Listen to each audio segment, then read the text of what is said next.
Hello, അപ്പോൾ കുറച്ച് ദിവസം മുന്നേ എടുത്ത് വെച്ചിട്ടുള്ളൊരു വീഡിയോ ആണ് കേട്ടോ. അപ്പോൾ ഇന്ന് നമ്മൾ ഹായ്ക്കുട്ടിക്കും നേക്കുട്ടിക്കും കൂടി ഒരു ജീപ്പ് വാങ്ങാൻ വേണ്ടി പോവാണ്.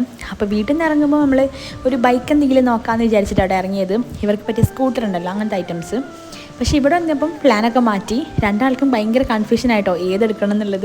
അങ്ങനെ ഇത് കണ്ടപ്പോൾ ഇതിലേക്ക് ചാടി കയറുന്നുണ്ട്, വേറെ ഏതെങ്കിലും ഐറ്റംസ് കാണിക്കുമ്പോൾ അതിലേക്ക് ചാടി കയറുന്നുണ്ട്. അവസാനം നമ്മൾ ജീപ്പ് എടുക്കാമെന്നുള്ള ഡിസിഷനിലെത്തിട്ടോ. അങ്ങനെ ഈ ഒരു ബ്ലാക്ക് ആയിരുന്നു കേട്ടോ നമ്മൾ ഫസ്റ്റ് എടുത്തിട്ടുണ്ടായിരുന്നത്. കാരണം കൂട്ടത്തിൽ വെച്ചിട്ട് ഏറ്റവും ഭംഗിയുള്ളൊരു ജീപ്പ് ഇതേനു.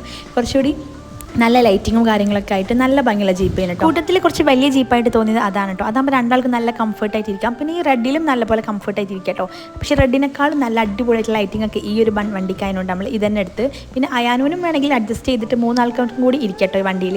അതുകൊണ്ടാണ് നമ്മൾ മെയിനായിട്ട് ഇതെടുക്കാൻ കാരണം. അങ്ങനെ എൻ്റെ ഉപ്പയും കൂടി വന്നിട്ടുണ്ടായിരുന്നു കേട്ടോ. അങ്ങനെ ഇതാ ഉപ്പൻ്റെ വണ്ടിയിലാണ് നമ്മളിത് വീട്ടിലേക്ക് ലാൻഡ് ചെയ്യിപ്പിച്ചത്. അങ്ങനെ ബില്ലൊക്കെ കിട്ടി നേരെ വീട്ടിലേക്ക് കൊണ്ടുപോയി കേട്ടോ. അയക്കുണ്ണിയൊക്കെ ഭയങ്കര ഹാപ്പിയാണ്. കാരണം നമ്മൾ വെക്കേഷനായിട്ട് ട്രിപ്പൊന്നും പോയില്ല കേട്ടോ ഈ ഒരു ടൈമിന്. അപ്പോൾ എപ്പോഴും പറയും വെക്കേഷനായിട്ട് ട്രിപ്പ് കൊണ്ടുപോകുന്നില്ല, ഒന്നും വാങ്ങി തരുന്നില്ല എന്നൊക്കെ പറഞ്ഞിട്ട് എപ്പോഴും പരാതികളാട്ടോ. അപ്പോൾ പിന്നെ ഓരോ പരാതി ഒന്നും തീർത്തെടുത്തതാണ്. അങ്ങനെ രണ്ടാളും നല്ല ഹാപ്പിയായിരുന്നു. പക്ഷേ അൺഫോർച്ചുനേറ്റ്ലി നമ്മൾ വാങ്ങിയ ജീപ്പിന് ചെറുതായിട്ടൊരു പണി കിട്ടിയെന്ന് വെച്ചാൽ ഇതിന് ചാർജ് കയറുന്ന ഒരു പ്രശ്നമുണ്ട് കേട്ടോ. ചാർജ് കയറുന്നില്ല.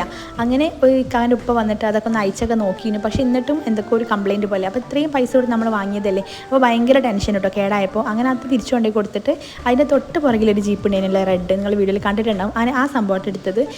അതും സെയിം ആണ്. ഒരു 1000 രൂപയുടെ ഡിഫറൻസേ ഉള്ളൂ കേട്ടോ. ആ ജീപ്പിനേക്കാളും ഒരു 1000 രൂപ കുറവേ ഉള്ളൂ ഈ ഒരു ജീപ്പിന്. പക്ഷേ ഒന്നും കൂടി നല്ല അടിപൊളി ഡെക്കറേഷനും കാര്യങ്ങളൊക്കെ ആ ഒരു ജീപ്പിനേനു കേട്ടോ. ഡെക്കറേഷൻ ഞാൻ ഉദ്ദേശിച്ചത് ലൈറ്റിംഗ് ഒക്കെ കേട്ടോ. അതിൻ്റെ ടയറിൻ്റെ മുകളിൽ വരെ നല്ല അടിപൊളി ലൈറ്റും കാര്യമൊക്കെ ഉണ്ടായിരുന്നു. പക്ഷേ ഇത് അത്ര ലൈറ്റിങ് ഇല്ലെങ്കിലും സംഭവം അടിപൊളിയാണ്. ആ ജീപ്പിനേക്കാൾ ഒന്നുകൂടി സ്പീഡൊക്കെ ഉള്ളത് ഇതിനാണെന്ന് തോന്നി കേട്ടോ. അങ്ങനെ നേരെ എൻ്റെ വീട്ടിൻ്റെ അടുത്തേക്ക് വന്നതാട്ടോ. എൻ്റെ വീട്ടിൻ്റെ അടുത്ത് ഇതുപോലെ ഗോതീശ്വരം പാർക്കുണ്ട്. അപ്പോൾ അങ്ങോട്ടേക്കാട്ടോ വന്നത്. ഒരു 6 മണിക്കൂറെങ്കിലും കണ്ടിന്യൂസ് ആയിട്ട് ചാർജ് ചെയ്യാൻ പറഞ്ഞോ. ക്ഷമയില്ല, നമ്മളൊരു 3 മണിക്കൂർ ചാർജ് ചെയ്തിട്ട് വേഗം ഇങ്ങോട്ട് കൊണ്ടുവന്നിട്ടോ. അപ്പോൾ കുറച്ച് നേരം ഓട്ടി കളിച്ചപ്പോഴേക്കും വണ്ടീൻ്റെ ചാർജ് തീർന്ന് നേരെ അത് സൈഡാക്കി. പിന്നെ ടൈം പോകാൻ വേണ്ടിയിട്ട് എന്തെങ്കിലുമൊക്കെ ഒരു എൻ്റർടൈൻമെൻറ്റ് വേണ്ടേ. അങ്ങനെ എൻ്റെ അനിയൻ പോയിട്ട് അവിടെ നിന്ന് ഒരു സൈക്കിൾ റെൻറ്റിന് എടുത്ത് വന്നിട്ടോ. 1 മണിക്കൂറിലേക്ക് ചെറിയ പൈസ എന്തോ ഉള്ളൂ. അങ്ങനെ നമ്മൾ എൻ്റെ അനിയത്തിൻ്റെ ഫ്രണ്ടും എല്ലാവരും കൂടി ഉണ്ടായിരുന്നു കേട്ടോ. അപ്പോൾ നമ്മൾ കുറേ നേരം സൈക്കിളൊക്കെ ഓട്ടുന്ന വൈബാക്കി. പിന്നെ അതുമല്ല ഞാൻ കുറേ കാലത്തിന് ശേഷം സൈക്കിൾ ഓടിക്കുന്നത്. അതായത് ചെറുപ്പത്തിലെങ്ങാനും ഓടിച്ചതാണ്. പിന്നെ സ്കൂട്ടിയൊക്കെ ഓടിക്കാൻ പഠിച്ചതിന് ശേഷം സൈക്കിൾ ഓടിച്ചിട്ട് പോലില്ല, ഒന്നാമത് കിട്ടലില്ല, അതുകൊണ്ട് ഓടിക്കലും ഇല്ല. അപ്പോൾ ഇത്രയൊക്കെയുള്ള ഇന്നത്തെ വീഡിയോ. അപ്പോൾ നെക്സ്റ്റ് ഡേറ്റ് കാണാം. ബൈ.